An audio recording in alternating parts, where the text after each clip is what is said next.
जब भी किसी कपल को प्रेगनेंसी कंसीव करनी होती है और अगर वो कंसीव नहीं कर पा रहे हैं अपने तय समय पे, तो जब वो डॉक्टरी सलाह लेते हैं तो उनके केसेस में 80 से 90% जो केसेस होते हैं वो उनके हार्मोन की गड़बड़ी की वजह से होते हैं।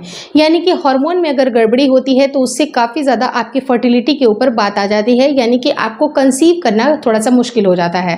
तो आज की इस वीडियो में हम लोग यही डिस्कशन करेंगे कि आपके शरीर में हार्मोन की गड़बड़ी है ये कैसे पता चलेगा, और हार्मोन की गड़बड़ी आखिर होती तो होती किन वजहों से है और किस तरह से आप इसको रिवर्स कर सकते हैं। वीडियो काफ़ी इन्फॉर्मेटिव है, प्लीज शुरू से लेकर लास्ट तक जरूर देखिएगा। नमस्कार दोस्तों, मेरा नाम हर्षिता वर्मा है और आपका मेरे चैनल ट्विंस माय वर्ल्ड पे बहुत बहुत स्वागत है। हार्मोन की गड़बड़ी जब अगर किसी महिला को हो जाती है या पुरुष को हो जाती है तो उनके सारे सिस्टम अच्छी तरह से काम नहीं करते हैं। आप ये बिल्कुल ना सोचें कि हार्मोन का सिर्फ और सिर्फ फर्टिलिटी से रिलेशन है।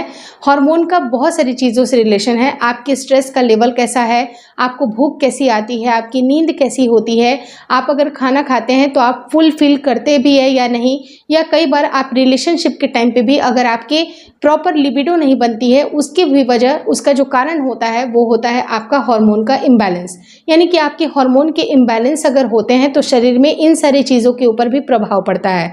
तो जनरल केसेस में अगर आपको भूख बहुत ज़्यादा लग रही है, नॉर्मली से ज़्यादा अगर आप बहुत ज़्यादा भूख फील करते हैं और आपका वजन भी बढ़ते जा रहा है, आपको कई बार बहुत ज़्यादा स्ट्रेस महसूस होता है, इतना स्ट्रेसफुल लाइफ लगता है, कई बार काफ़ी ज़्यादा दुखी रहने का मन करता है, कई बार क्या होता है कि आपको फिजिकल एक्टिविटीज़ बहुत ही एक्टिवली करने का मन नहीं करता है, आपका मेटाबॉलिज्म स्लो हो गया है, इसका मतलब कि आपके हार्मोन में कहीं ना कहीं गड़बड़ी है। अब ये हार्मोन की गड़बड़ी बेसिकली किस वजह से होती है, वो होती है आपकी फूड का सिलेक्शन। आप किस तरह से फूड का चुनाव कर रहे हैं। अब होता क्या है कि हम जो भी फूड खाते हैं उसमें हम फैट्स को शामिल नहीं करते हैं। अब आप बोलिएगा कि आप वजन कम करने की बात कर रहे हैं और फैट्स को भी शामिल करने की बात कर रहे हैं, तो ये कैसे हो सकती है? ये तो बिल्कुल एक कंट्राडिक्शन वाली बात है। लेकिन मैं आपको बताना चाहूँगी कि फैट्स में भी अगर हेल्दी फैट्स अगर आप अपनाते हैं तो उससे आपके हार्मोन बैलेंस होते हैं। जी हाँ, यकीनन मैं बात कर रही हूँ ओमेगा 3 फैटी एसिड्स की। लेकिन क्या आप प्रॉपर मात्रा में ओमेगा 3 फैटी एसिड्स अपने बॉडी में ले रहे हैं?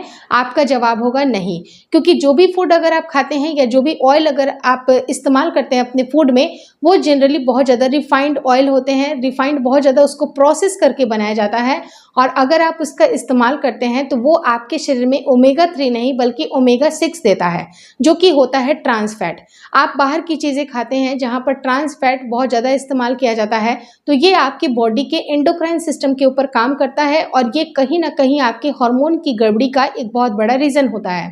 तो सबसे पहले आप अपने डाइट में हेल्दी फैट्स को इंक्लूड करें, जो कि हेल्दी फैट में होता है ओमेगा 3 फैटी एसिड, जो कि आपको वॉलनट से मिलता है, फ्लैक्स सीड से मिलता है, या फिर डिफरेंट सीड्स आप इस्तेमाल कर सकते हैं, जैसे सनफ्लावर सीड इस्तेमाल कर सकते हैं, सेसेमे सीड इस्तेमाल कर सकते हैं, पम्पकिन सीड का इस्तेमाल कर सकते हैं। और इनफैक्ट मैंने अपने एक वीडियो में आपको सीड साइकिलिंग के बारे में बताया है, तो सीड साइकिलिंग का भी आपको रेगुलर बेसिस पे इस्तेमाल करना है ताकि आपके हार्मोन की गड़बड़ी ठीक हो सके। अब होता क्या है कि महिलाओं की जो फॉलिकुलर फेज होते हैं और ल्यूटियल फेज होते हैं, उनमें भी हार्मोन का बहुत बड़ा रोल होता है। यानी कि जब अंडा अगर अंदर अंदर बन रहा है तो बनने का जो फेज होता है, जिसे हम लोग फॉलिकुलर फेज कहते हैं, उस टाइम पे अगर प्रॉपर मात्रा में ज़रूरी फैट्स उसको नहीं मिलेंगे तो उसकी जो डेवलपमेंट होगी उतनी अच्छी नहीं होगी, जिसकी वजह से भी अंडे की क्वालिटी कमज़ोर रहती है, जिसकी वजह से भी प्रेगनेंसी नहीं रुकती है। लेकिन अगर एक बार अच्छे अंडे निकल गए, फर्टिलाइजेशन भी अच्छा हो गया, तो उस फर्टिलाइज्ड एग को सस्टेन करने के लिए, प्रेगनेंसी को सस्टेन करने के लिए भी आपके शरीर में प्रोजेस्टेरोन नामक हार्मोन ज़रूरी होता है। उस प्रोजेस्टेरोन के जो लेवल को बढ़ाने के लिए भी आपको फूड का सिलेक्शन कुछ अच्छा करना होता है, और जो ज़रूरी फैट्स होते हैं वो अगर आप अपने बॉडी में इंटैक्ट रखते हैं तो आपके प्रोजेस्टेरोन की भी मात्रा काफ़ी अच्छी बनी रहती है। तो आपको सीड्स को ज़रूर शामिल करना चाहिए, जो कि एक हेल्दी फैट होता है। हेल्दी फैट अगर आप लीजिएगा तो आपको काफ़ी ज़्यादा सैसिएटिंग भी फील होगा। यानी कि कई बार क्या होता है कि जिन महिलाओं को काफ़ी ज़्यादा क्रेविंग होती है, जिनका वजन नहीं बढ़ता है क्योंकि वो ओवर ईट करती हैं, और ओवर ईट करने की वजह से जो आपके हार्मोन होते हैं वो भी गड़बड़ होते हैं, यानी कि भूख के ऊपर आपका कंट्रोल नहीं है। तो ऐसे केस में दूसरी इंपॉर्टेंट चीज़ कि आप अपने डाइट में प्रोटीन का शामिल आपको ज़रूर करना है, यानी कि प्रोटीन युक्त जो सोर्सेज फूड में होते हैं वो आपको ज़रूर लेने चाहिए। फॉर एन एग्जाम्पल, आपको पल्सेज यानी कि दाल लेना चाहिए, आपको डेयरी प्रोडक्ट लेना चाहिए जिसके अंदर प्रोटीन की मात्रा काफ़ी अच्छी होती है। जितना अच्छा प्रोटीन का सोर्स अगर आप अपनी बॉडी में देते हैं, आपको फुल फीलिंग होती है, आपका पेट जल्दी से भर जाता है और आप ओवर ईट नहीं करती हैं। अगर आप ओवर ईट नहीं करिएगा तो आपका वजन भी कंट्रोल रहेगा बिल्कुल। अगर आप नॉर्मल बीएमआई में हैं तो आपको कंसीव करने में कहीं पर भी दिक्कतें नहीं होगी। तो इस वीडियो में हम लोग ने ये समझा कि आपको कुछ जरूरी फैट जो कि ओमेगा 3 फैटी एसिड होते हैं और दूसरी इंपॉर्टेंट जो कंपोनेंट होती है वो होती है प्रोटीन, इन दोनों का इंटेक आपको अच्छा रखना है। अगर आप अपने हार्मोन के इम्बैलेंस को ठीक करना चाहते हैं और जल्दी से जल्दी प्रेगनेंसी कंसीव करना चाहते हैं तो इन दोनों चीज़ों के ऊपर फोकस ज़रूर करें। और last but not the least, अपनी डेली एक्टिविटीज़ को थोड़ा सा इंप्रूव कर दें। अगर आप नॉर्मल 30 to 40 मिनट्स की वॉक करते हैं तो बहुत अच्छी बात है, आप उसको इंप्रूव करें।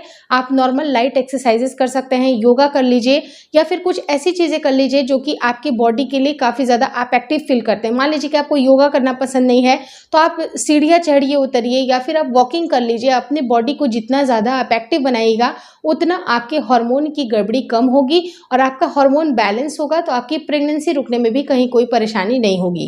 होपफुली आपको इस वीडियो में दी गई सारी जानकारियाँ अच्छी लगी। अगर अच्छी लगी, बताने का समझाने का तरीका अच्छा लगा तो प्लीज़ लाइक कर दीजिएगा। चैनल पे नए हैं तो चैनल को ज़रूर शेयर और सब्सक्राइब करें और मुझे इंस्टाग्राम पे और फेसबुक का जो मेरा पेज है उसको लाइक और शेयर करना बिल्कुल ना भूलें। Thank you so much for watching twins my world.